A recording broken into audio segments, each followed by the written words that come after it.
Bada boom. For all those of you who thought we were going to be on at 4, ha! We fooled you. We weren't on until 4:01, but this is just the pre-show, so don't let it bother you. It'll all be fine in just a few minutes. As people start to gather, we go live on the radio at 4:03 p.m. my time, which is 10:03 Wendy's time there in the south of London. Yes. And let's see, everywhere else, you know where you are. 5 o'clock out east. It would be 3 o'clock Mountain Time here, and 2 o'clock left coast time, and something like 1 a.m. 1 p.m. tomorrow in Sydney, Australia.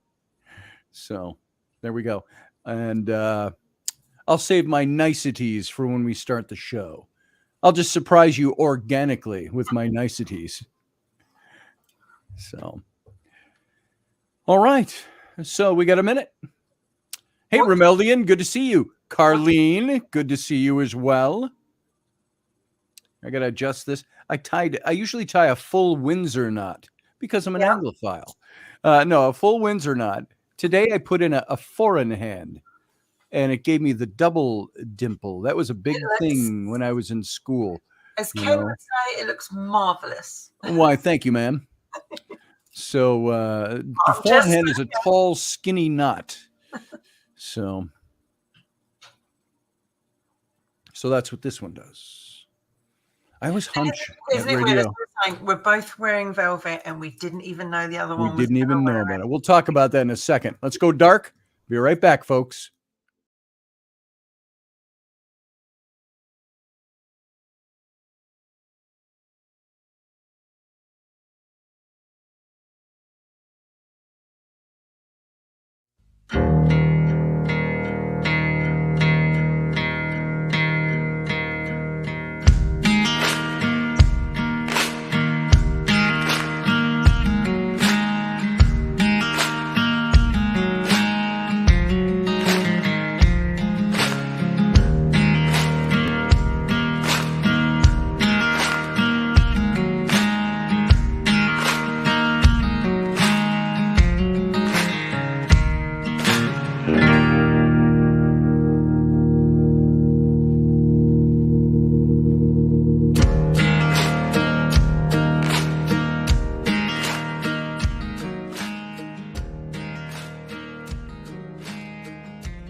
Well, happy Tuesday, folks. Welcome to Roberts and Robertson. I am the Roberts part, and she is the Robertson part. Hi, Wendy. Good to see you. Hello, lovely. How are you? I am doing fine. Always better when I see you. And good day. You are absolutely, and I say this with all my prurient nature set aside, all my entendres pushed away, everything else, that you are absolutely stunning today. Bless you. Thank you very much. And may I say right back at you, you look incredible. Why, thank you, my dear. I appreciate that. And by the way, my dear, wouldn't that be politically incorrect of me to say that? Use that term of you. Not over here. You can say it as much as you like. All right. That's good. Because I know, like over here, like if I was working in an office, would you give me a cup of coffee, my dear? Ooh, bump. Really? No. Lawsuit. No. We don't mind it. You carry on saying it, love. That's good. I will say it all I want then. And so everybody else, welcome wherever you are. It is 4 p.m. in the afternoon, actually 4:05 p.m. in the afternoon, Central Standard Time in the United States of America. And I, of course, am broadcasting from Wisconsin, which is way up in central United States, just shy of the Canadian border. So we're way up north here. And spring is springing. So that's kind of a nice thing. Wendy is over there to the south of London. And she is broadcasting. It's 10 p.m. at night where she is. So she's already had a full day. Now I'm going to give her a fuller day. Yes. So it's good to have you here, Wendy, tonight. And as always, and it's good to have everybody that's starting to file in over in the chat room. It's good to see you all. Who we got? We got Steve Clark is here tonight.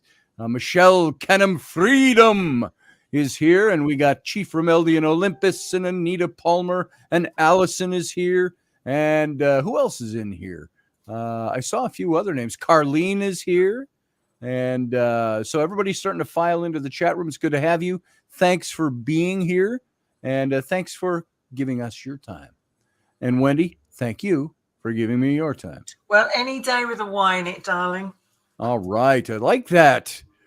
So today it's kind of funny because you and I talk about this, that we want to bring in broad topics. There's different things we like to talk about because we both are, I hate using the word experts, I'll say aficionados when it comes to history.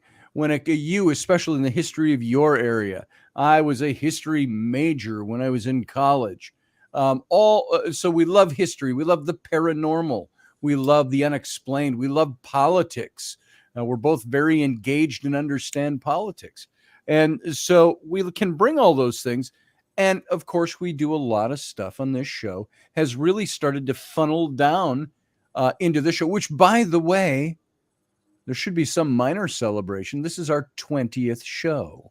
It is. Can you believe it's been 5 months? That's right. Wow. Now, think of it this way. A full season on television is 26 episodes a year. Yeah. They usually divide them into 13 and 13. Now, when I was a kid, they'd play all 26 episodes, and then you had to sit for several months before it started again. So we are 6 episodes shy of doing a full season of television with this show. Well, we must be doing something right, because people keep coming back for more. They're asking They do. us to look at certain topics, and new people join every week, and it's so nice. We really appreciate it. It is. And as I was saying when I veered off onto the 20, is that we've really funneled down into talking a lot about relationship stuff. And life, yes. And life in general. And because we've both had our experiences. And as we're fond of saying, and I'm fond of repeating, I've known Wendy for the better part of 2 decades, just about 2 decades even, and we know a lot about each other, and we talk about all these things we bring up on this show are things we've talked about, we've lived them, we've experienced them. We cry our woes to each other. We sing our happinesses and joys to each other. That's what we've done for 20 years. Absolutely. And so this is all real stuff. It's all things we either have experienced, or we know each other has experienced, or we know people who've gone through these things. For sure. And so we like to focus on those things. So tonight is no different. And Wendy, why don't you take and introduce everybody to what topic we're going to be talking about tonight. It was in the graphic. It's down below. But let's have Wendy tell you the topic we're going to deal with and kind of why we were focusing on this tonight. Well, there's a few reasons why we chose tonight, but I think that it was a subject that when we talked about it, we had a few reasons, personal reasons, that made us want to look at this topic. Yes. One of it was the fact when you put down long distance love, it can mean like you're just in a relationship with someone and it's long distance, but it's much more than that, because what happens when you're in a long distance relationship, whether it's being away from your family, whether it's being away from your loved one, whether it's, not being there for Christmas and birthdays and important days, and when they're sick and ill, like when you can't be with them when they're sick and ill because you're at a distance and your own life makes it difficult to just pick up your bags and go. It was a really big topic because, everybody's seen 90 Day Fiance over in America, and we've got it here too, where, people from around the globe, distant countries marry an American or get engaged to American and come out, and you see all the differences and all the problems that it brings, different culture, different way of life, different people, different backgrounds, so a lot of people, when you think about long distance relationship, they kind of think of something like that. Like, why would you want a long distance relationship? Well, right. Most people say to me, that is my idea of hell, because I want to be with someone and they're miles away from me. What about trust? Right. All these things come up. So we thought it was a really good topic to look at. And I've got a few things. I've taken some notes, and I've jotted some things down. I know a lot of you think I have this endless memory, this deep well from which I draw all the accumulated information of my lifetime. It's not true. I sometimes have to take notes and write things down. And so I've got some things here that I put up that I want to talk about. And let's kind of respond to these as we go, or I'll just go through them very quickly.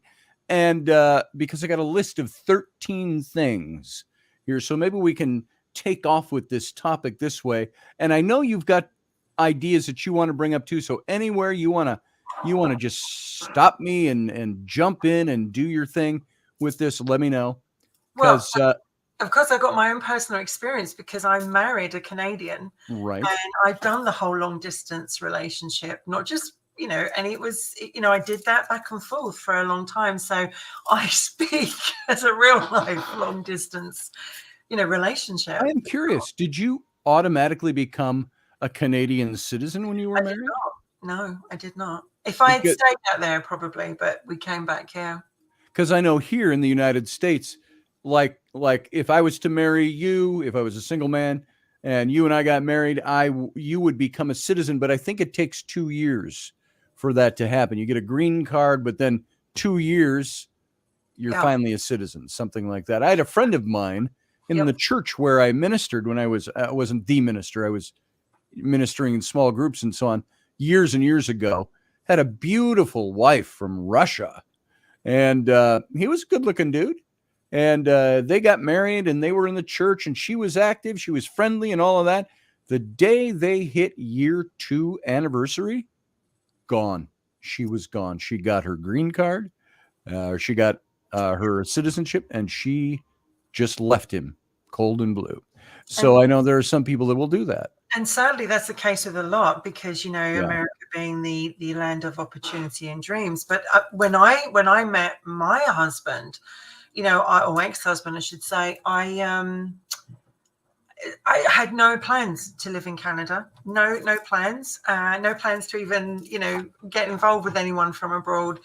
But it grew and it escalated, and then I felt, it was a different story. And then I think, when you get involved in it, people in your home life, they go, really, you're involved with someone from another country? That's not going to work. That's not going to last. And you're like, well, thanks very much for that input and the support, because most people think, why would you want to? And then also there's the ones that think they only want you because they want to move to that country, or they want to have like you say, a green card. So when I went to Canada, I would have had to been out there for quite a while before I absolutely, got that opportunity to stay. But actually, he came here on an ancestral visa, and because his grandfather was Scottish.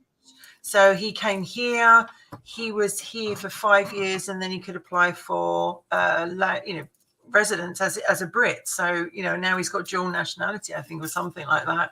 But yeah, it was very weird because there's a lot of negativity because they're like, how do you trust them? And you're probably going to come up with comments. How do you trust them?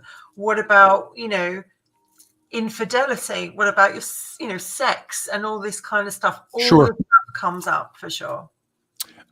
Michelle Canham-Free said, I married a Yank. She's here in Wisconsin, same state I live in, but she's Canadian. She married a Yank. And she says, I've been here since December of 2008, and I'm still just a permanent resident. So I thought that was automatic. And now she did follow it up and said, I have to go write a test for my citizenship. That's right. So that's interesting. There you go. Sadly. Dumb me, what I don't know. I thought it was automatic. So I guess not. So I got these 13 things I started talking about. Let's see if we can get through some of it. But you stop me, Wendy, darling, as she was called in Peter Pan. Wendy, darling. You stop me anywhere you want. And yeah, I'll be Peter Pan here. So romantic relationships at a distance is the idea. And that's not the only thing we're talking about, but I zeroed in on that because when you talk about long distance relationships, you're really talking about people, not so much I've got a friend in another country or a friend in another state. Yeah. You know, I got a friend that's been my friend since high school, 45 years ago. He lives in another state. I wouldn't say he and I have a long distance relationship. We're just friends. We live in different states. So there's 13 challenges that I've written down and opportunities in long distance love. And when two different people, they live in distant places, they meet, they want to see more of each other, the seeds of a long distance romantic relationship are already sown. Now, I've never been in that situation other than to have met other people and have had those issues come up over the years. And the questions that all these new couples ask each other, they aren't the same as those that are posed by partners whose life events separate them after they've been developed into a stable relationship, like working out of state for a while, or shared history, shared culture, dreams for the future, so on and so forth. If an American, a Yank, marries somebody from England, there's going to be, whether you think so or not, because just because we speak the same language doesn't mean our cultures match. No. And so you're going to have to deal with that. There's also, we talked about this earlier today, Wendy, there's military couples. There's couples that either are married when they're both in the military, one of them's in the military, or somebody joins the military and suddenly, like my own sister-in-law, Rainey's sister, she's married to a guy who wasn't in the military, but then joined after they were married. And he does very well. He's on his third, I think, I was going to say installment, his third deployment, his third upping. And they pretty much stabilize where they're going to live. But when he would go on deployment, gone 6 to 9 months, and sometimes not a word, because it was top secret. Really tough. So that happens in the military. And long distance relationships, they're particularly interesting precisely because of the twist that geographical separation inevitably gives to a romantic relationship.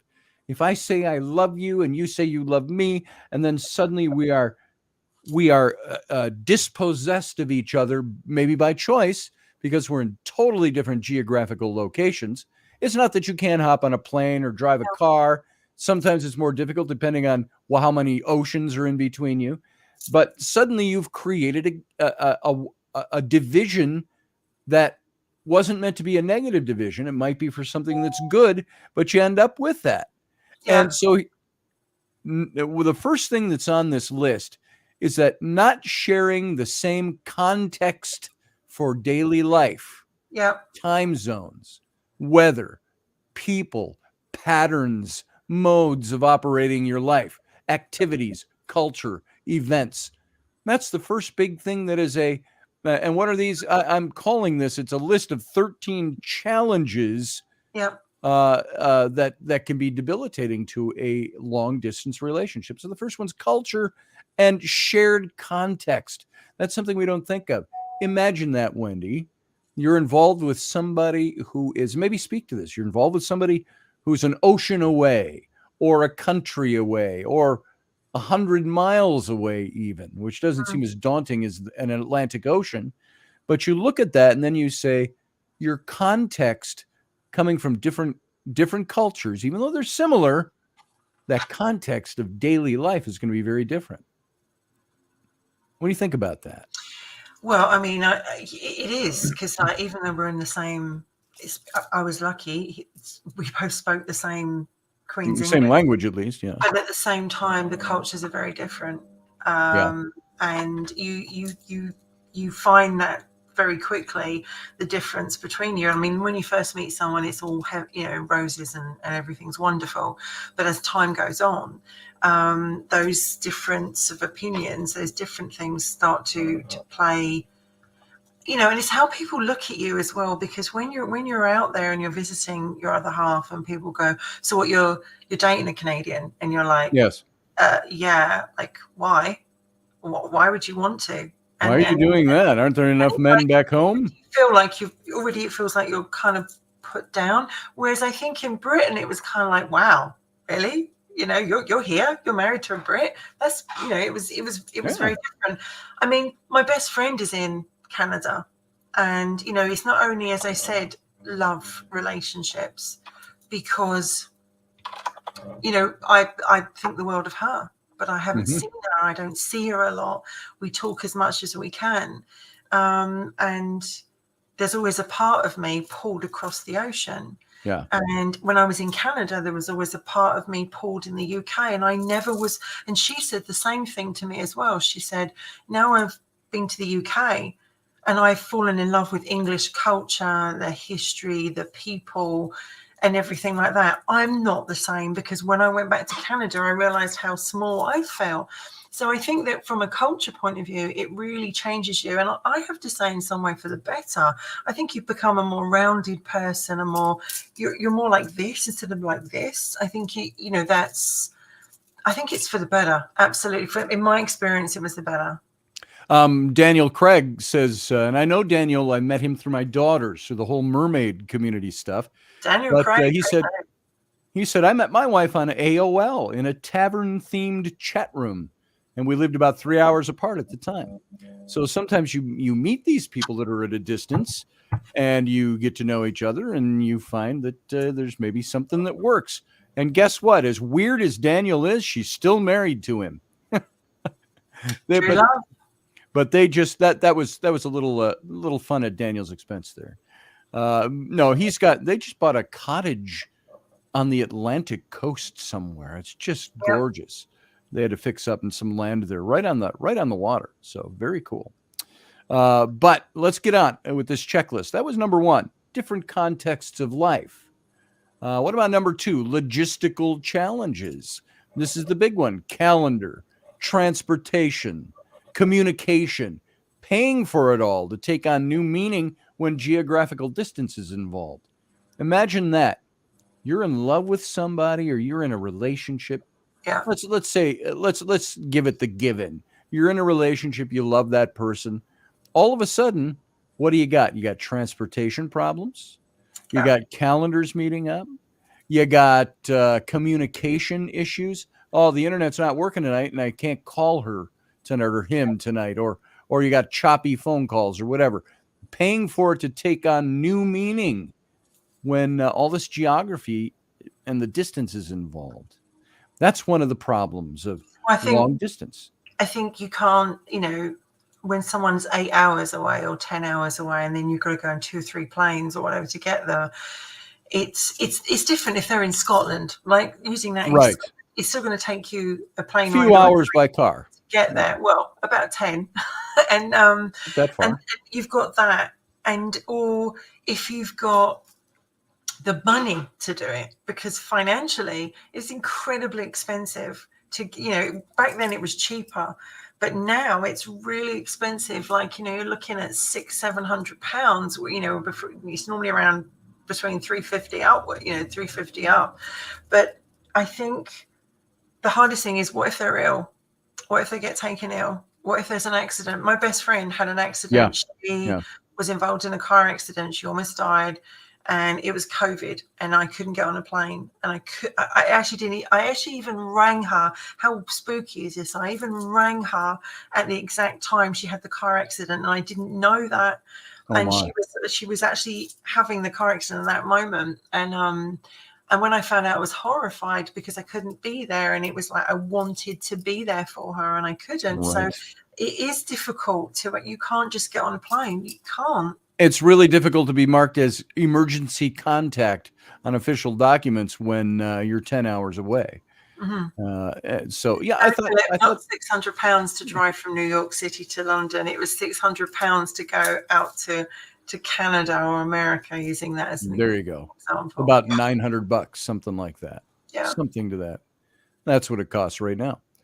The third one is cultural differences. And this is often accentuated with geographic distances.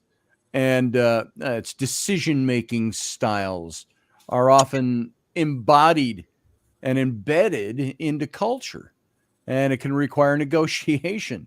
You imagine, I'm trying to think of an example swift off the top of my head, but somebody in England versus somebody in America, and you run into these cultural decision making that involves cultural decisions to be made. Mm-hmm. Our cultures aren't that much apart, but when you have those different, think of somebody guy who marries somebody in Ghana. Think of those, those, or Russia or Yeah, China or yeah, wherever. absolutely. And so the relative importance of an event or a demand, say a wedding. I saw a comedy show a few years ago, but it was interesting because it was an American marrying a woman of Indian ancestry, Eastern Indian ancestry. And her parents were coming from India. And they had this wedding, and it was unbelievable. Great comedy. But can you imagine the differences in culture when they're trying to blend two different traditions together? Well, 4th of July. If you were my wife, I'd say, Wendy, hey, we're going out to see fireworks for the 4th of July. Don't sit in the corner in a fetal position and whimper. You got to come in and celebrate it now. absolutely. And I mean, when he actually didn't meet my parents and family till after we were married. So by then we were married, and he came over here, and they were kind of like, I'm really not sure we like this guy, right? They didn't take to him. They didn't gel to him straight away. They'd spoken to him on the phone. Of course they had. They'd seen him, but they weren't. And then suddenly they had them around them all the time, and they're like, really? And it didn't go down that well. It really didn't. And so, they couldn't come to my wedding because it was too far away. So my family heard me get married, because this is before the video camera, right? The early days of it. They actually heard me on the phone about, if we got 6, 7, 8, 9, 10, 11, about 12 o'clock at night. They heard me get married via the phone. And two friends actually flew out to be there. But it's like, I found that very difficult, very, very difficult to have the differences, as in like his family were there. And then when he had the blessing in my country, nobody from his side was there. And it was incredibly, really hard going on the both of you. Mm-hmm. I just want to say to Daniel Craig on this point he made, but Father, I don't want to be married. I want to sing. All right, moving on.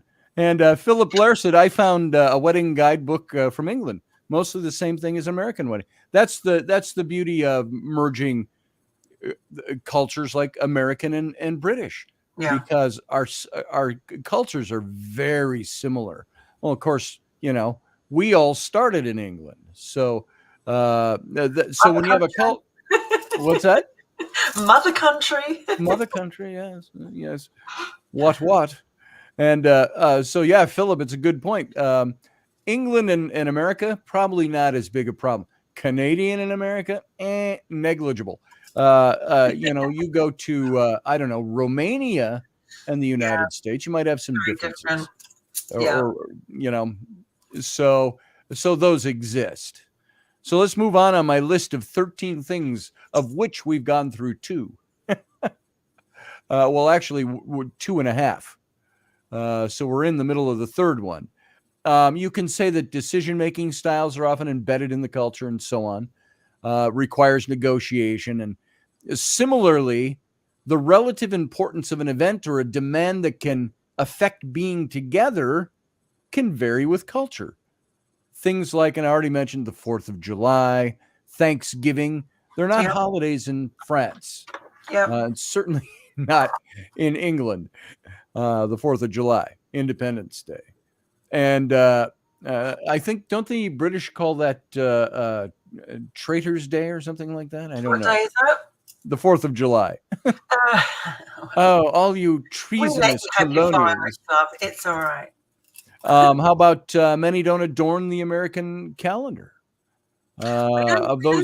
We don't celebrate it here, but I think that, at the end of the day, we certainly watch it. And and I think, isn't it great though to actually have 2 different cultures, and if they're all positive ones, and celebrate it. Like Matthew's writing all these messages down here, Matthew, and I'm trying to read them really quickly. If you could just slow down a sec. But literally, Guy Fawkes is completely different to relationships. July the 4th. Yeah. Different reasons for it. And obviously July the 4th is where you celebrated getting independence from the British, and literally Guy Fawkes is about where they tried to blow up the Catholics, tried to blow up the Protestant government and the king. So very, very different topics. Ryan Gale says, I would rather have one British culture. There you go. There's some people, many of the colonials, what was it, 60% or more of the colonials during the American Revolution preferred to remain loyalists to the crown? Mm-hmm. God save the king, such a simple thing, as the song said.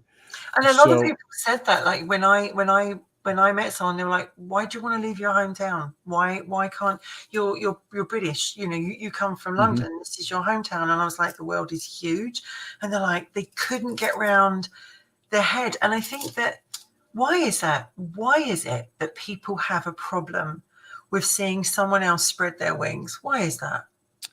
I think it's because they don't see it as the spreading of wings. They see it as that's the positive take that you might have on it. Mm-hmm. I'm spreading my wings. I'm going somewhere. I'm seeing things. I'm adventuring. I'm casting off from the safe harbor. And while they might see it as, well, you're treasonous. You're abandoning us.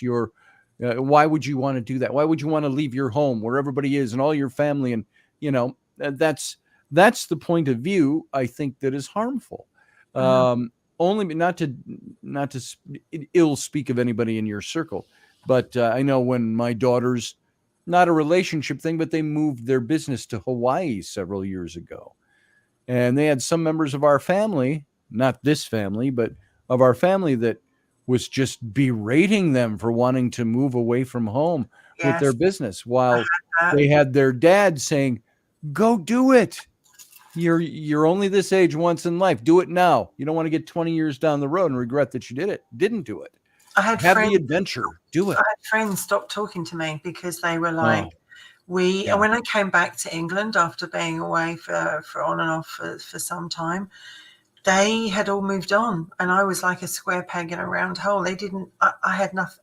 I felt like I was the alien, not the person that lives here. And I think people get jealous as well, because at the end of the day, you've taken a that's probably more it that not many people would do. And actually, it's not as hard to do as you actually think it is. If you really want someone and you want something that much, you get off your ass and you make it happen. You stop procrastinating about, well, but you just make it happen. And I met him, and within 3 weeks I was on a plane, and within when was that?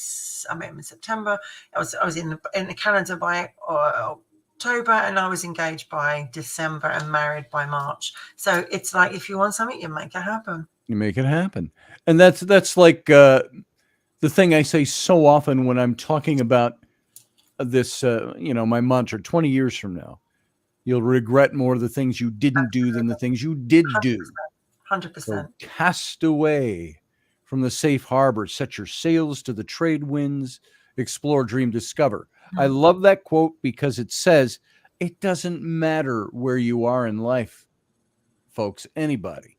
Be it, apply this to either long distance relationships, apply it to long distance moving to take a job overseas or somewhere else, or doing something that takes you away from your roots. Sometimes you have to do those things. And if you want to do them, there's so many excuses. We could have a pile of excuses for why we shouldn't be doing that thing. Yet those are the excuses that make us stop pursuing the thing we want to pursue. Absolutely. And some of the top excuses, I can't afford it. Oh, I can't do that. Oh, I can't do that to my family. I can't do it, blah, blah, blah, blah, blah. But you know what it is? You can do anything you want to do. You make happen what you want to have happen. Philip's just written a really good quote. People would have less envy if they knew what was happening behind the scenes. And in other songs, that's so true, because at the end of the day, when you don't get to see your family, when there's a time difference, when you're in a strange country on your own and none of your friends are there. And I used to end up walking the street down to shops when he was at work, and I'm sure everyone thought I was on a mountain skipping around and going, this is wonderful. There's a bear, there's a beaver, there's a moose. It wasn't like that. It was being on my own. It was long hours. It was crying on the phone to my family, going, I really miss you. They're like, oh, you made this choice, so. and you do get that. You do get the choice, and that I remember my brother once said to me, well, if it doesn't work, you can just say that's all right. Call it a good reason for a good party, and you can come home. And I said, but I can't do that. I took vows. I believe in them, but. Philip's, so right, because if they knew the stress, like that, it hurts to not be with your other half. It certainly does. Really hurts. Imagine Rainey is in another country and you only get to see her potentially 3 times a year because financially you cannot afford it, and you're trying to keep going with your life, and then something happens. You have an accident. You're sick. You're ill. You want to see her, but you can't, and you're just stuck with this thing, and you can't touch them, but you love this person and you want to be with them, and everyone's going, oh, just give it up. It's far more easy, just give it up. I've heard that before. You get offers somewhere, or sometimes what if you get that from home and you get an offer that says, hey, we got the dream job of your lifetime, but you have to move to Ireland, or you have to move to Australia or something like that. And you go, do I do that? And some people would leave their family and leave their spouses and leave their kids to go take those. This is my dream thing. I got to do this. But then there are sometimes you got to put restraints on. You go, hey, look, when I decided to be married, when I decided to have kids, I took on things that forever will alter my decision making. When I have children, there's certain things I don't do because I think that's Henry asking to come in. When I have children, there are certain decisions I make. When I made the decision to become a parent, guess what? I made the decision to become a parent. And being a parent was a decision that I couldn't do from a long distance. Yeah. And that changed, that colored, and it altered every single other decision I've ever wanted to make, is whether or not I can do that for my children. And the only time I've ever had a long distance situation with my wife and my family is when I took work out of state, for one time at Louisiana 2 years ago. Sam and I were down there for 3 months. Then a couple of years before that, I was in Wyoming, then Utah for 5 months. That was excruciating. I didn't like that. I didn't like being away from my wife and my family. It's really I did it because it was temporary. But I wouldn't go change my life because I got my dream opportunity. Because you know what? My dream opportunities of a lifetime are subservient to the decisions and the obligations I take on. And you also get a lot of pressure from other people that go, if say you have an argument with your other half and you're at a distance, right? Yep. And you go out for a drink with your friends, or Been there. they're thousands of miles away. They're not going to know about it, right? Yep. And you get this whole pressure on you, like, how do you know they're being unfaithful? How do you know they're being faithful? How do you know they're not talking to someone else? Obviously, in my case, that's exactly what was going on. Right. But I wasn't aware of that, right? But it's like, why is it? It seems like it's hard enough to be in love with someone and have a relationship, whether it's in Scotland, Belfast, Minnesota, Calgary, wherever. It's hard enough to have a relationship, but then to have people on top not support you and not help you through it, and then almost like chide you for doing it. Well, if you would get involved with someone thousands of miles away, what were you thinking of? And what were you thinking? I actually had Canadian women saying to me, so you took one of ours. And I said, well, actually, you could actually say he took one of ours. Right. Yeah.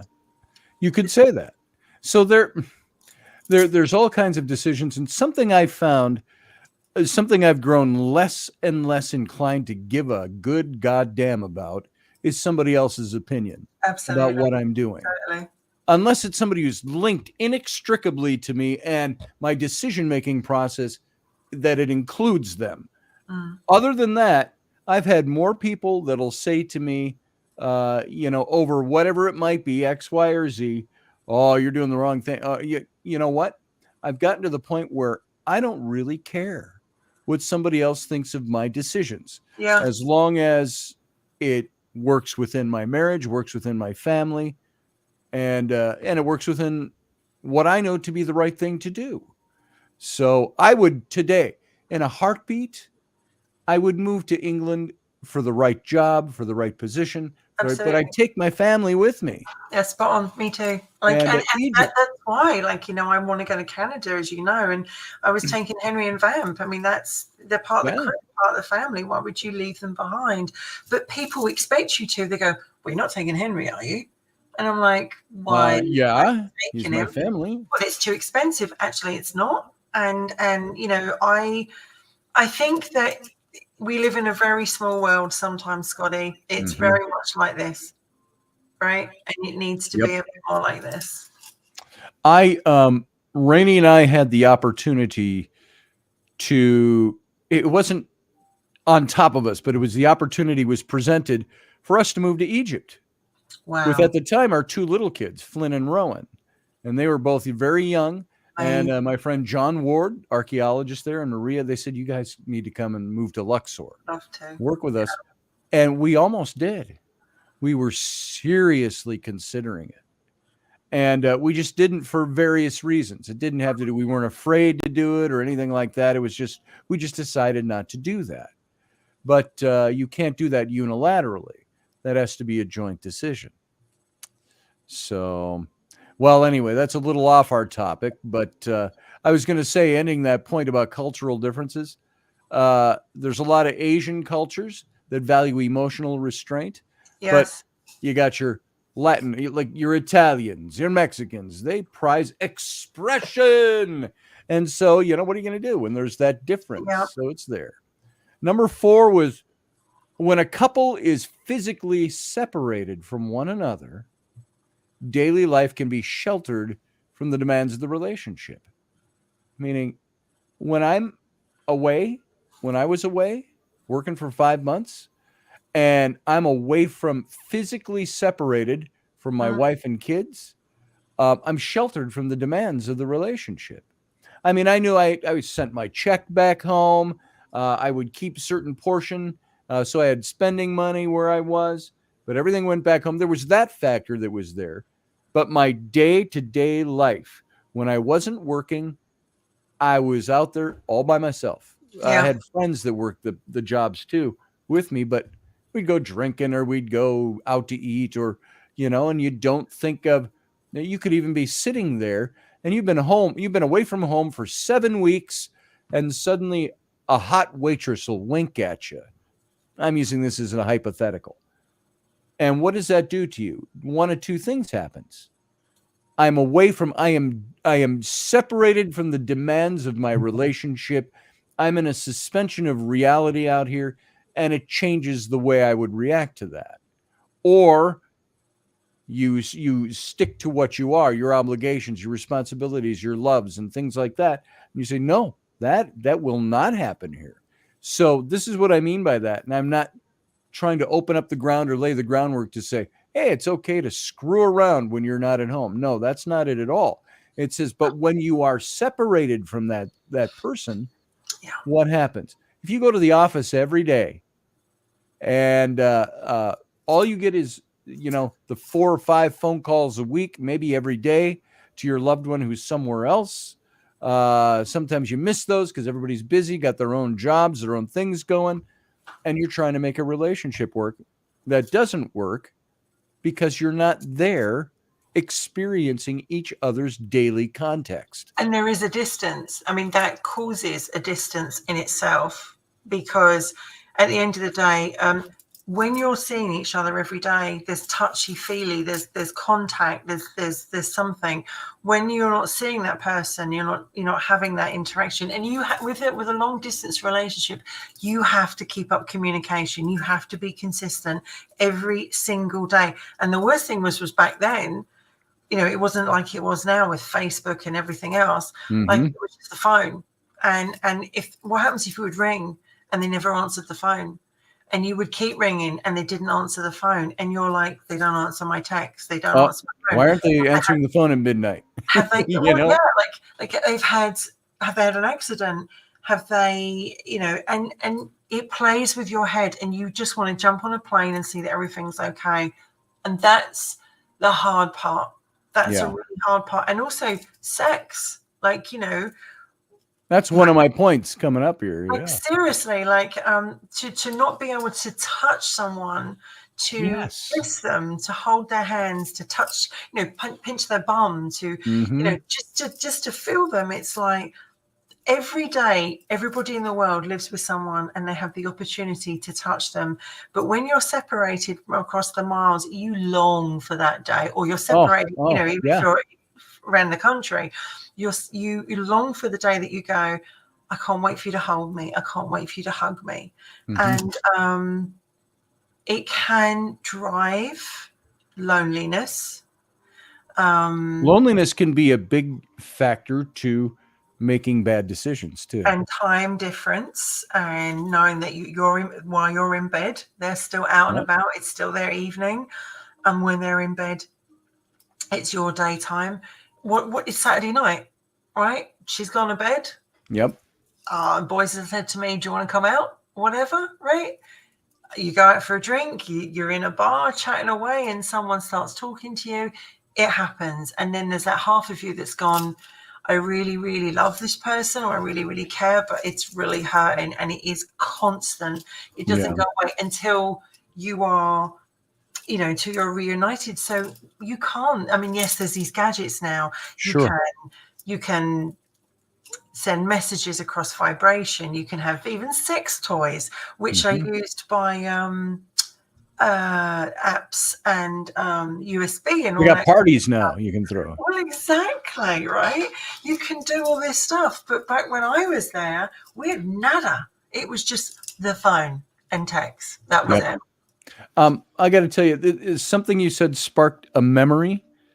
I'm not sure I ever told this story before, but when this was almost 5 years ago now, 4.5 years ago, and I was working out in Wyoming and Utah with a roofing company. And that's what I was doing it's not what I do for a living, but it was something that was supposed to be able to generate a lot of money with this company. And so I took it.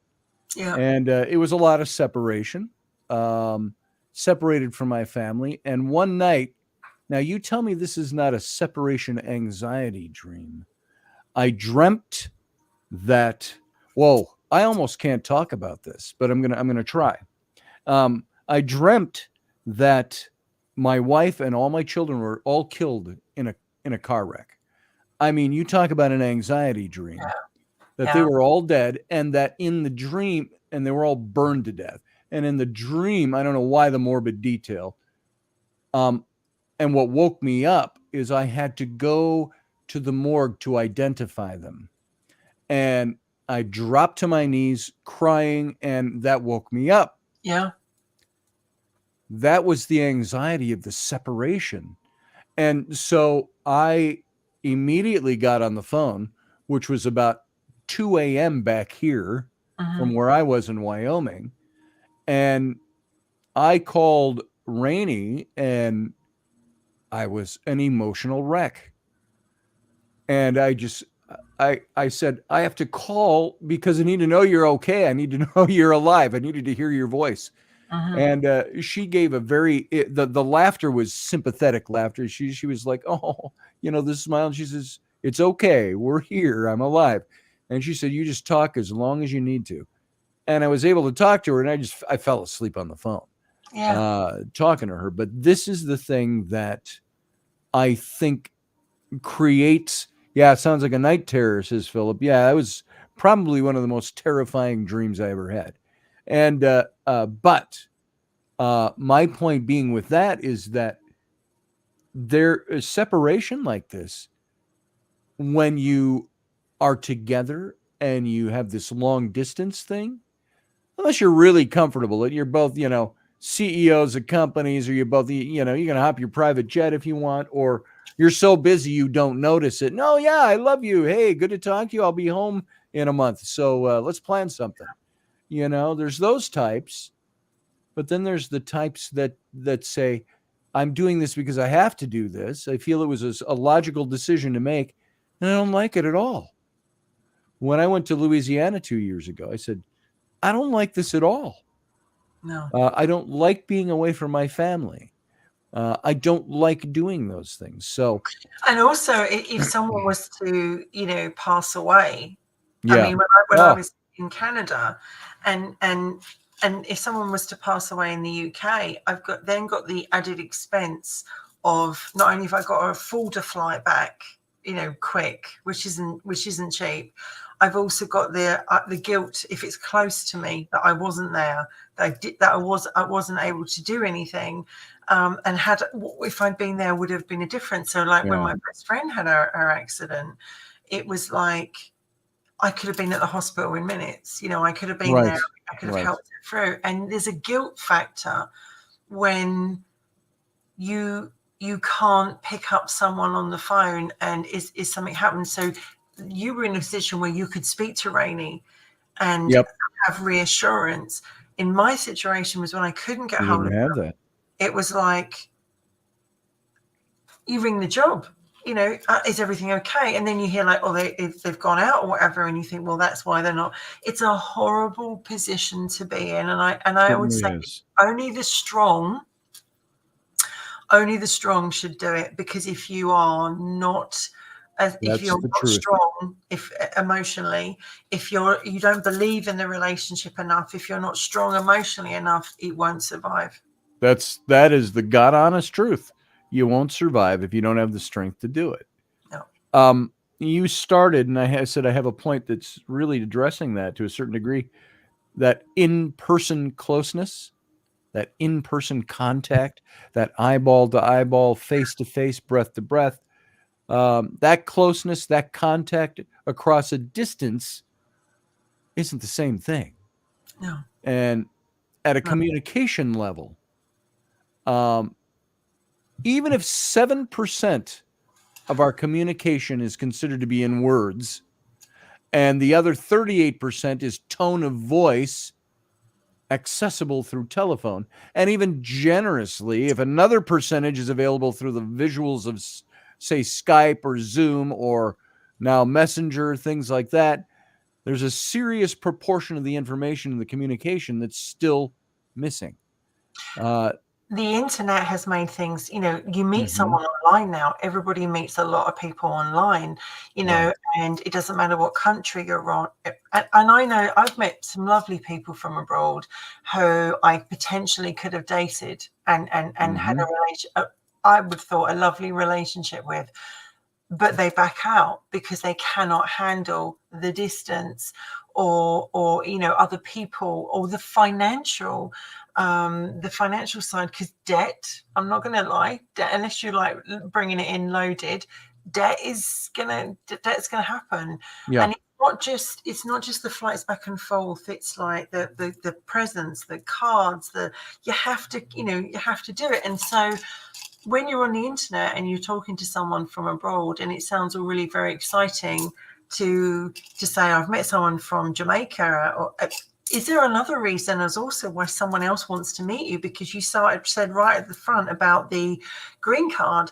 There are certain people that do want to marry people from abroad, and I have to use those countries like Jamaica and Africa and India and Iran and all those kind of countries that want to come to the UK. That's using that as an example, or America. They want to come there. So and also in certain not Poland so much, but like Russian, Ukrainian, you know, some of the girls over there, they want to leave and have a better life. So they meet someone online and they're going to fall in love, and it's great, and they get married, and they have this long distance relationship, and they come over, and as you say, they get what they want and they leave. Right. And you never really know someone until you live with them and you spend time with them. Well, how the hell are you supposed to live with them and spend time with them if you're in two different countries? And you can only do so much, only so much. And then suddenly you're married and you're together. Yeah. And especially on the intimacy level, because where you can have the verbal communication, you can sometimes now even see expressions like this, you and I talking, we can see each other's expressions. Yeah. But there are times when you're in a relationship where hearing the other person's voice, expressing yours, hearing vocalization, hearing whatever the other word is I was looking for, expression of voice, seeing a face, it's like a cold, sad, two-dimensional part of. There are times you just want to reach through and touch that person. And I'm not talking just sexually. I'm talking there's that inability to touch. How much, Wendy, I'm not looking for a figure here, like a percentage point. Maybe I'm being more rhetorical because I know your answer is going to agree with mine, but how much do you think a relationship depends on how much ability you have just to touch without verbals, without words? I'd say, it's so high. I mean, it's a very, very high percent, because at the end of the day, you are like, Scotty, how would you feel if you couldn't touch your other half for another 3 to 4 months? Yeah. And you don't, and it's like, but you love her. Like, imagine Rainey said, I'm going away for 3 months. You're not going to see me. So for 3 months, you're completely alone. You're on your own Saturday, Sunday, Friday nights, and you don't see her. You can't kiss her. Shagging's gone out out of the whole. Shagging's out the window. Out the window. How do you cope? But it's like, at the same time, people have become very inventive. There are very inventive ways of keeping the spark alive, and phone sex and video sex is one of them. And now these little app tools that you doesn't quite cut it, though. It doesn't. It doesn't quite. If all I had with you was words and no physical, and by physical I don't mean sexual. I mean, although that's part of it. Yeah. But just the ability to hold somebody. Yeah. Now, guys talking about that. By the way, Rocky Stucci, he says cannoli, and I say meatball. So, I don't know if you even know Rocky very well. You know who he is, but no, I know who he is. Rocky, Wendy, Rocky. Rocky and I did a lot of radio together. So, and he's a good friend of mine. So cannoli was the Italian nickname he gave me. Forget about it, Fugazzi. But so he's in the show. It's good to see you. But when you don't have the ability, and now I could go for years and never touch my friend Kent, who lives in Detroit, and I live here. He's been my friend for 45 years. I could go a long time without having to touch him. But somebody I love, somebody I've given myself to. When you are deprived of that, it's torture. It's imprisonment. Even if it's self-imposed torture and imprisonment. So touch is sometimes far more vocal than words. So and you have to be equal with the input, because imagine you're giving everything, Scotty, like you're the one, I'm flying out, you're sending the stuff, you're being, and the other person on the other side is like accepting it all or wanting it all, but they're not putting it back in themselves. You kind of, it's not equal. You have to be equal as much as you can, whether it's something small. My best friend flies out here. She used to fly it twice a year. I think it's only going to be once a year now because of college and money. And the same as me, like, I would fly it to Canada in a heartbeat. And I flew 22 times in 2 years. That's how much I flew out. In fact, my whole world was like going to Gatwick and Heathrow and then on into Calgary. But I think that you got to want it and make it work. And I know there are people right now that want to be together because of what they're going through in their life, and the distances stops them. Yes. Hold on to that thought, Wendy, because we've got a cutout from the radio station. Everybody want to that's listening by radio, want to tell you thanks for being here. We're going to take a quick break, and we're going to come back in the chat room over on YouTube. If you're there already, don't go away. If you're not there, come on over. So all of those of you over on radio, I just want to say, live long and prosper. We'll see you next time. Everybody else, stand by.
Hey, folks, welcome back to Robertson. We are now off the air over at the radio station, and we are here in the chat room over on the YouTube channel.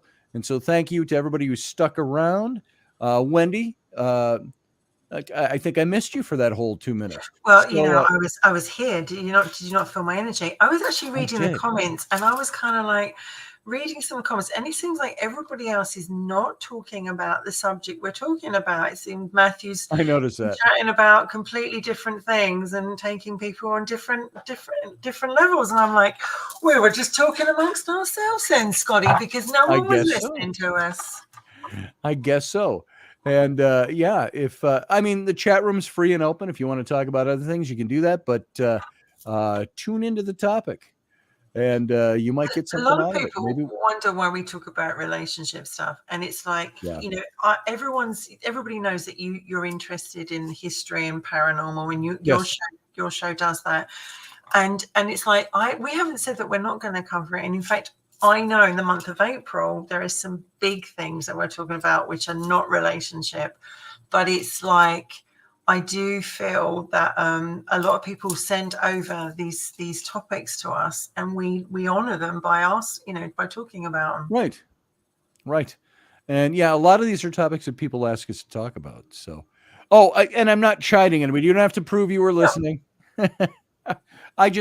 I notice it too when you see big, long chunks of conversation that are drawing everybody in that have nothing to do with the topic. You wonder if anybody's paying attention. Exactly. So, there you go. But Carly said she was listening, so thanks to Carly. She was there. Yes.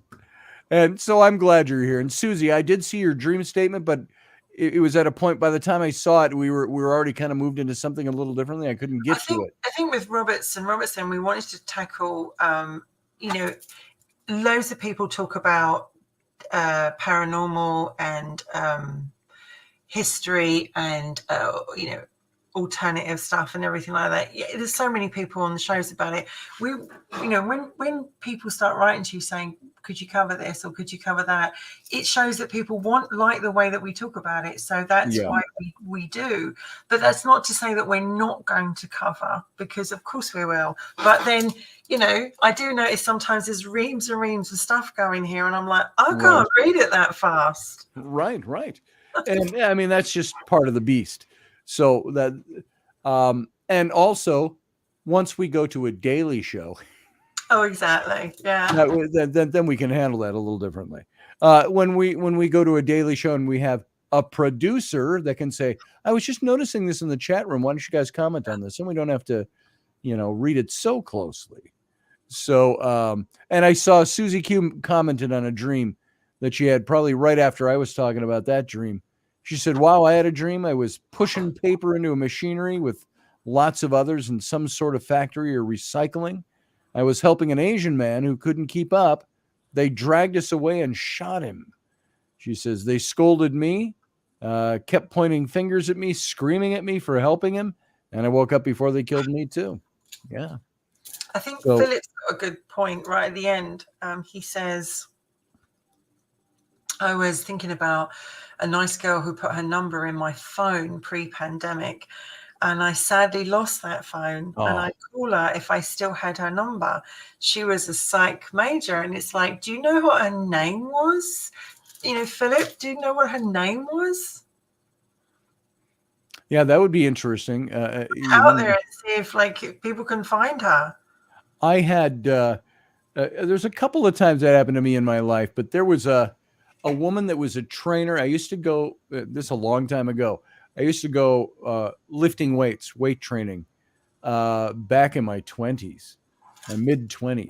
So we're talking 40 years ago, and almost 40 years ago. And there was a trainer there that she reminded me of, if you know the actress Elizabeth Shue. Yeah. You know who she is? Yeah. Adventures in Babysitting with John Candy and all of that. And so she kind of reminds me in my mind's eye of her. But there was one day I was working out on a machine, working my legs, and she's a trainer there, and she comes by and she goes, "Hey, nice quads," which is to a guy that means, oh, she's in love with me and wants to have my children. No, but I said, well, thank you. And we got to talking a little bit, and she gave me her phone number. And then I was back in there a few days later and didn't see her. And then a few days later, and then I said, hey, what happened to, I don't even remember her name. Oh, well, she took a job in one of our other facilities. Oh, that's too bad. I'll just call her. And then realized I'd lost the phone number, Philip. I'd lost the phone number, so I never got to call her. And it was a year later, maybe 2 years later, it was a long time later, I found that slip of paper. Remember, this is pre-cell phones. This is 1985, 86, right in there somewhere. I found that piece of paper. I went, oh my God. And so I thought, I'll just give it a try. And I called the number, and a woman picked up, and I said, hi, I'm looking for, let's call her Michelle. I'm looking for Michelle. Oh, Michelle doesn't live here anymore.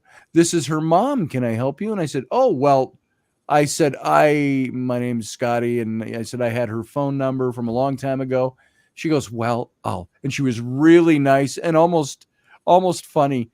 She said, well, I got to tell you, she said she got married in the last year, and so she's not living here anymore. She said, I said, oh my God, I'm sorry. I said, if you see her, tell her Scotty said hi, and that's all. And she says, I will. And I said, oh boy, I think she was kind of like, wow, my daughter has guys coming out of the woodwork since she got married. But so Philip, I've been there. I've lost a phone number, and then you find it a little bit later, and you're going to find out she's married. So you know what?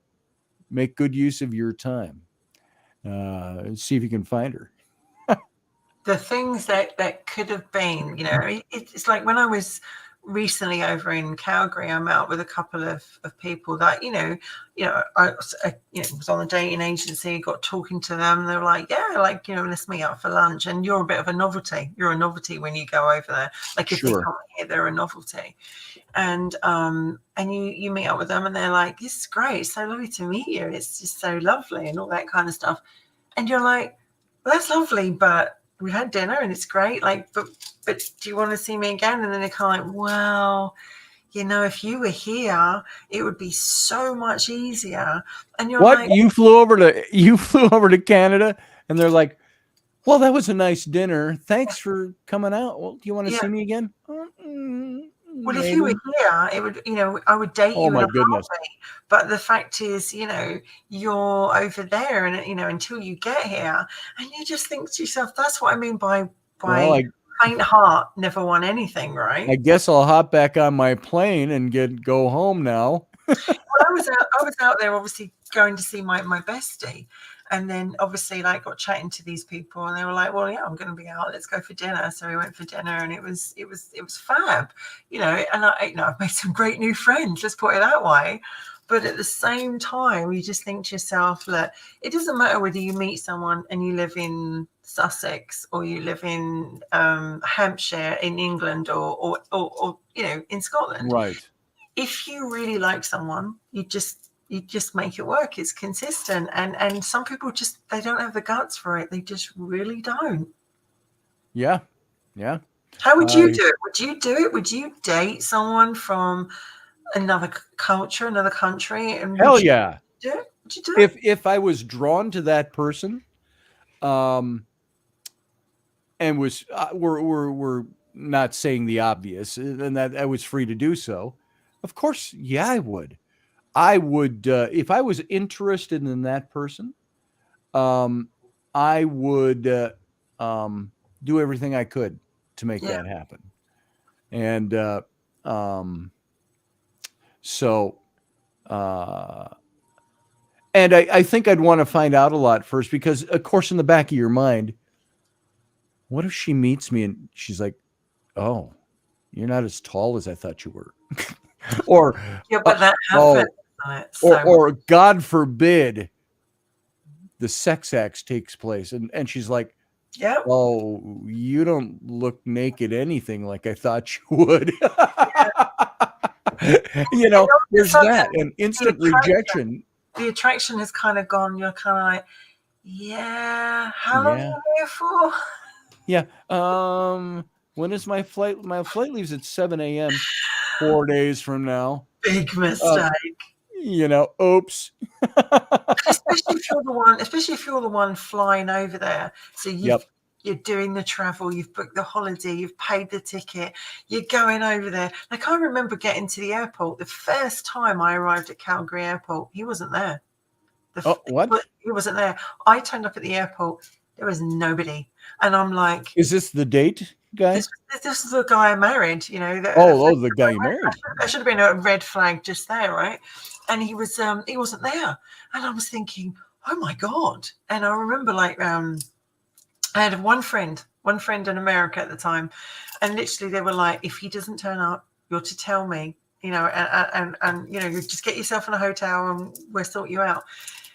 And he turned up late, and I thought, how could you do that? I've flown thousands of miles to be here, and you can't be on time. And I think that, that's the kind of thing when you need that's a red flag.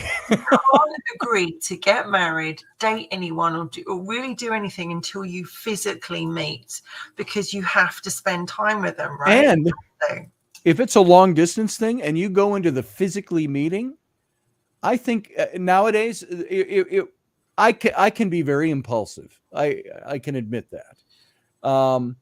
If I had feelings for somebody that right away, and they said, "Why don't you come on over?" and I'd be like, "Yeah." And again, the given being I was free to do so. And I'd be like, "Yeah, hell yeah. I've known you for 2 hours. Let's go." But also, I think now maybe this is age and maybe a little bit of wisdom starting to seep in through the cracks. You take a little time. I think I'd want to know a little bit more about that person before I headed over to another country, or even across the United States. You never really know them until you spend. I mean, now you Google. Gotta see them. If you meet someone, you Google them. You Google their name. You see what comes up. To me, it's not just the words. It's not just the pretty face. It's the touch. It's to say this right. It's the smell, the scent. Mm-hmm. It's the olfactory reaction. It's the do you hit it off enough with somebody like that maybe you've spent a long time talking to, and do you hit it off enough to hold a hand, or are you comfortable trying to hold a hand? Are you, I had a woman who was an attorney. She was a young woman. I met her at an Irish pub. She's a beautiful woman, younger than I was, though. This is a long time ago. We're talking back in 2000. So we're talking 23 years ago. And they had, the stereotypical Vietnamese person walks in off the street with a bucket of roses. I sell you a rose for $5. You want one? And I had seen this woman several times coming in there. She was always with other people. We made eye contact a couple of times, and it was like, hi. And I'd stand way down at my spot at the end of the bar on the corner with my buddies. And I could see her all the way at the other end of the bar room. And so the Vietnamese woman came around. I said, let me buy one of those. I said, can you deliver it for me? And I said, and I gave her an extra $5. And so I gave her $10 for a rose that probably cost me a nickel. And I said, deliver it to that woman down there. She had short brunette hair, and she very pretty. And I said, would you deliver it to her? She goes, yeah, I deliver it. And so she delivered the rose. And we're watching. We're all drinking from the other end of the bar, being nonchalant. And I looked down there. I said, oh, she's down there. She's down there with the rose. And, you could see her talking. They look about this big from where I'm sitting. And you could see her talking. And the woman I sent the flower to, she looks. And I go. And so she walked down. A couple of minutes later, she got up, walked down, and we introduced, and we sat and talked for a long time. And we exchanged emails. And then we emailed for about 2 weeks. When finally she said, now we've met face to face one time talking in a smoky bar. She said, and then we've been talking on via email of all things for 2 weeks. She said, how about we stop this nonsense and get together? I said, let's do it. So all I'm doing is I'm telling a story that's similar to the scenario you set up, because I said, okay, I've gotten to know her verbally through writing. I met her one time, and now we're together. And I was missing in action for 2.5 days, a whole weekend. So after we met personally, face to face, and because relationship requires, if you're looking for a relationship, not just looking for a nice plug shag up against the wall or something, but you're looking for something, or at least that's in the back of your mind, the face, the touch, the talk, the intimacy, the whatever it is, those are all things that add up together to make something. Now, obviously, I'm not with that person. But totally different lifestyles. She found out I have kids, and that's when I was just getting custody of my kids. Mm-hmm. And she wasn't turned off by that, but she was an attorney. She was working. She was on the fast track, moving up, and probably doesn't even live in the state anymore, for all I know. I went to a party of hers, and when she showed up anonymous, I didn't even know how she found out. A year later, she showed up at a party of mine, and I'm like, hey. And I think that's the last I ever saw her face to face. But so all those little things are required to remember. I talked about. I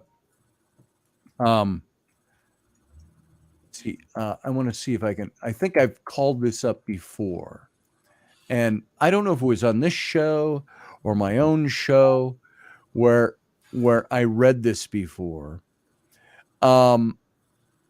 Let's see. I'll see if I can find this. You'll know what it is once I get there. Let's see if it's in here. Here it is. Isn't it? Expectations. Yes. When you don't know them and you've met different from a distance, we all have expectations, and you're like, I really hope they live up to this. I really hope. Yes.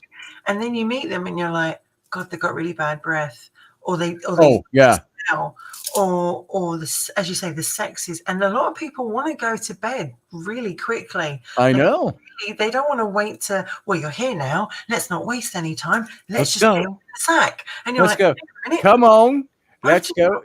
Are you? Do I make you horny? How are you doing? Yeah. Like, literally, you've just like, I've just got off the plane. At least let me go and have a bath and shower and have dinner. You know what? Right? I would never jump in the sack with anybody or make love to anybody coming off of a day of travel off of an airplane. Yeah. First of all, you smell like an airplane. You do. And I'd be like, I got to take a shower. It's that way. Let me freshen up. So yeah, it's the same thing. You all want that romantic reunion or romantic meeting at the end. Right. It's like, hi, you're here, and they got the flowers. Well, I didn't get any of that, but the flowers and whatever, right?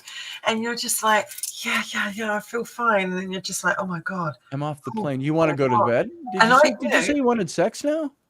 Can I freshen up? Yeah, and that's the thing. Some people are, and also, what happens if they turn into a nightmare? Like when you start dating, my God, and they're a nightmare, and you're like, you're in my home, and you're now here for how many weeks? And you're like, you weeks. need to leave. It's like if I knew I was going to meet somebody in another country, and let's say I bought the best airfare I could get, I have to stay for 7 days. What if on the first day you're like, oh my God, this is not at all what I want? Or she does that. Yeah. You better have other arrangements. That's where you say, hey, look, I got a hotel, but since it's worked out so well, I can cancel it. You're not coming. Yes. There was, what was the situation I was thinking of? Oh, I can't think of it now. Here's what I wanted. And I've read this before. I don't know if it was this show or if it was on my own show. It was King Arthur's soliloquy. It's called the Excalibur Soliloquy from the musical Camelot. So it's very fanciful. It's not historical at all. And he's talking about Guinevere. And what does he say? It starts off like this. And he's found out basically that his wife's in love with Lancelot.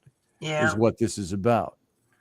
And now he's all by himself. He's got to knight Lancelot. It's on the day he's going to knight him that he finds this out, or he's known about it for a little bit. And this is what he says. He's all by himself. And he says, proposition. He says, if I could choose from every woman who breathes on this earth, the face I would most love, the smile, the touch, the heart, the voice, the laugh, the very soul itself, down to every detail and feature to the last strand of hair, it would all be Jenny's. And he's speaking of Guinevere. And I thought, how many men love their wives that way, or their women that way, or women their men that way? 100%. And it's he says, these are all these things that fill me with this person. Mm-hmm. And he says, they're all mine. And he says, down to every detail, down to every last strand of hair, he says they would all be hers. And so when you asked me that very simple question, would I fly off and ever go meet somebody if I had that opportunity? If the, obviously different lifetime. I would, but I would have to be so convinced that I could walk away from that meeting and say that. And that's not impossible to do in a very short period of time. Yeah, because, it grows. It's all about connection. It's connection. And so Guinevere and Lancelot, synchronicity. But, having said that, when you say goodbye at the airport, talking about airports, you're either saying goodbye to your family or you're saying goodbye to your loved one. And I spent a lot of time crying my eyes out between the two flights. I'm sure. You put your bag on, right? And Phil Guy says, oh, hell no, I'm not traveling for a partner. It's too far. If you meet someone who's pretty incredible, right, should it really matter what the distance is? No. Should it really matter? Because I'm not being funny, but sometimes you can meet someone you connect with and they might be thousands or hundreds of miles away, and yet on your doorstep you've never found anyone with that connection. Right. I think that's quite a, some people are in that mindset of like, I'm not going to go. I don't want to do that long distance thing. Or other people are just like, yeah, I'll do that. But saying goodbye to them, it's horrible. Like even when I fly over to see Tina now, like, I'm like, I'm saying goodbye to my mom and Henry, and then I'm going to go over there and I'm saying goodbye to all my friends over there. And they're just kind of like, oh, Wendy, when are we going to see you again? When are you coming back? And you're like, and you say, well, I think maybe a couple of months' time, knowing that you're probably not going to be able to financially go back for a while. And what happens if, someone's ill and you want to be with them, but you can't because of distance and money and commitments, right? Mm-hmm. What if you can't do it? How do you, How do you make that happen? Yeah. really tough. Really, I really think, again, it's like when I talk to people about travel, when we were throwing our trip to Egypt and we had people, oh, I wish I could go. I just can't afford it. And I said, it's basically, here's what it costs you. You can do that. And if you can't afford our trip, I said, it's something you can do. It's not that bad, but you got to plan for it. You got to make sure you can, you can afford it. You can afford it if you save for it. You know what? First time I traveled abroad, when I went to England in 1990 with my ex-wife, 1990, we pretty much did that on $400 in credit cards. Yeah. And we weren't thinking of the exchange rate, at least not very carefully, because I said, oh, I think we spent about $1,500. Now, mind you, this is 30 years ago. And when we got our visa bill, we were like $3,700. And like, you've got to be kidding me. Yeah. Which now doesn't seem as bad as it did when I was 29 years old in 30 years ago, 33 years ago. But also, it's sacrifice. It is a sacrifice, like literally. I remember selling things to get my money for my ticket, right? And it's like, if you smoke, stop smoking, or cut down on the cigarettes, or just try and do something, like don't have your social life or whatever. I sold stuff because I wanted to be with him. I wanted to see him. I didn't want to wait 3-4 months before I saw him again. I wanted to be with him, and he obviously couldn't be here straight away because he just started a new job, and they wouldn't let him have the holiday time, so he couldn't come here. And eventually, when he did come here, we were married, and my family were like, well, we're kind of stuck with you now. And there began a wonderful relationship. But I have to say, I would, if I met someone and they were in another country and we got on fabulously, or if they were in a different place in the UK, I would do it in a heartbeat, because it's all about life is short. It's for living. We live in our comfort zone and we live in our safe spaces so long, right? It's Why like, not take a chance? Again, I have to say, and pardon me that I left my phone ringer on. I'm going to turn that off while I make this point. And I've said this already a couple of times, that 20 years from now, you'll regret more of the things you didn't do than the things you didn't do. Absolutely. You don't want to get 20 years down the road and go, wish I'd have done that thing. And, because that you could change your whole, you could say the color of your stars on the turn of a dime. And it all depends on what you do with it, the way you make something happen.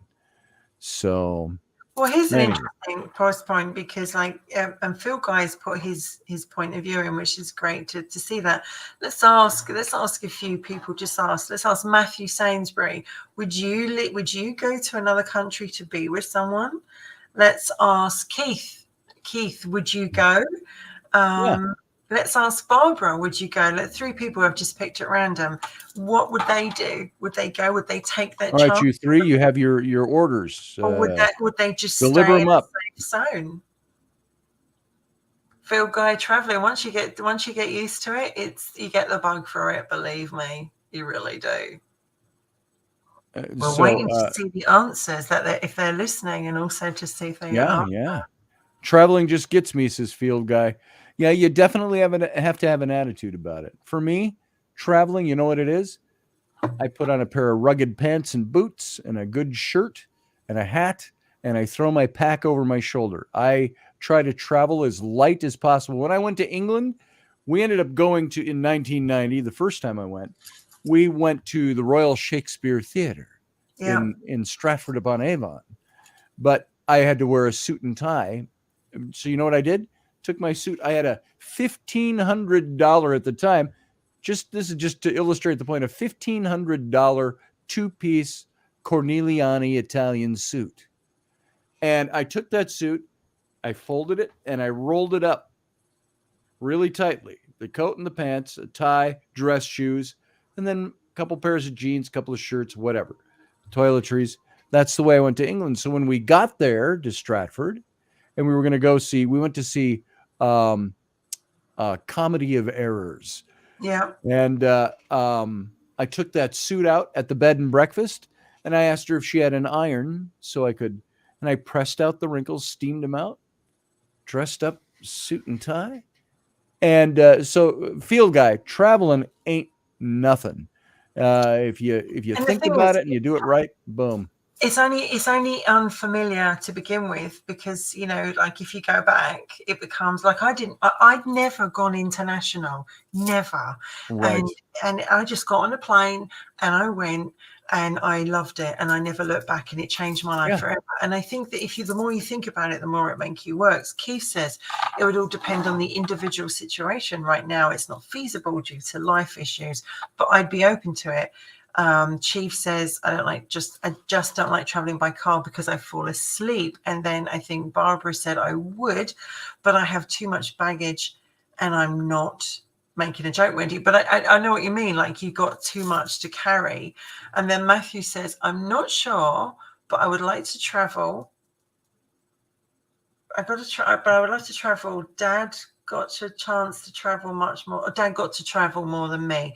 It would be enjoyable for me since I like history. But would you travel to meet someone? That's what. It's if you would travel. The question, Matthew, would you travel to meet somebody for a romantic relationship? That's the question I was asking. And field guy, same thing. I don't care. You don't like to travel. So what? Would you travel for the right person? And you say you don't like the idea of leaving home for long. Go for 4 days. That ain't a long time. Unless that's a long time, go for 2. And Philip, get your passport, right? Literally, get your passport. Get your freedom. Once you've got your passport, Kent, see, look, hell, just go for it. Just go for it. Michelle, I would always take the leap for love. That a girl. That's the attitude. What did she say? I would always what? Michelle, I would always take the leap for love. There it is. There it is. I'm just reading this. Best thing for that field is you go with others, or you meet up with others you know in that area. Philip, very cool. I got to tell you, Wendy, if I've said this before, I'm the kind of person that if I was drawn to you and I wanted to make that thing happen, and I knew that I loved you and that I wanted you in my life, it would take a team of wild horses to make me do something different. Absolutely. So again, all of this is under the context of this is the ideal. Steph's written about if you have kids or pets, because that way with kids, yes, it is difficult. And obviously with pets, you have to get a sitter. Yep. And I still do. And I still fly. And it breaks my heart, but I do. But if I love someone and I really wanted to be with them, and I've done it, and I would get on the plane and I wouldn't care where it was taking me. And in the long run, if it doesn't work out, 8 years down the road, you're going to go, oh yeah, 8 years ago, I went to a foreign country. It cost me $1,000 altogether. And it didn't work out, but I have that experience and I've done a million things since then. So, and if it works out, what do you got? Ken says, I took a chance. Don't be afraid. Don't be afraid. To go for it. Good on you, Ken, for saying that. Kenny says, don't be afraid. Don't be afraid. Go for it. And then life's too short, guys. So anyway, I'm still waiting for Matthew to answer that question. He's not. I don't know if maybe he can't. Maybe he wouldn't. I think Matthew is a little too myopic on history. He can talk, and Matthew, I'm not criticizing. I'm just saying you might not be able to handle that question yet. That's a good possibility, and that's okay. Michelle, if you have a shot at love, take it. Love the answer. If you see a chance, take it, find it. But Stephen Wood, you see, that's the thing. Life's too short. As you say, you only regret the things you don't you don't do, right? You didn't quite answer it, field guy. No. That's why I asked again. But and that just goes to show that Scotty and I do read the comments, because we do. We do see them. We read them. Oh, I'm not sure, he said. I'm not sure. No, there you go. That's easy. Nothing sexier than a rendezvous. I like your thinking, Steph. Very cool. There it is, Steph. That's right. Well, it's been interesting. So, like, if you get the opportunity, definitely take the chance. You never know; it might change your life for the better. That's it. You take that chance and just don't give them any money. Yeah. Don't give them any money. Can I borrow some money for my plane ticket? Yeah, no money. That's a red flag. Exactly. So there's a lot that could be said on this. There's a lot more we could talk about. This would be a great conversation with a bunch of us sitting in front of a fireplace having drinks. And it'd be a great conversation. One of these days. One of these days. All right, folks. So we're going to wrap it up. We've gone a good 35 minutes past the end of the show. And so we're going to call it quits for tonight. Wendy, as always, amazing time with you. And good to see you tonight. Right back at you. I really absolutely enjoy my time with you. And even though it's been a tough week, thank you for your support and being there. And I always Tuesday nights are I just love the time that we have together. Me too. And folks, unplanned, if you didn't catch us at the beginning, unplanned, we both wore velvet today. Absolutely. She's in a silver velvet top and I'm in a black velvet coat. So there you go. So that's great minds, Wendy. That's the connection, baby. There it is. There's the connection. All right, everyone. Thanks for being here. We'll see you again next week. Also, see you here tomorrow night for Intrepid Radio. Same bat time, same bat channel as ever, 9 p.m. Central, 10 p.m. Eastern. Last night, those of you who are Intrep heads, I couldn't do the show last night. I was and Wendy and I were both talking yesterday, so worn down that I said, I just can't do it. I can't even hold a conversation with myself, let alone an audience. So I had to take last night off. So, but we'll be back tomorrow night and then Friday night too, if all goes well. So thanks for being here. And Wendy, I love you. I'll talk to you soon. Me too. Everyone else, live long. Well, you too, Wendy. Live long. Live long and prosper. There we go. Good night.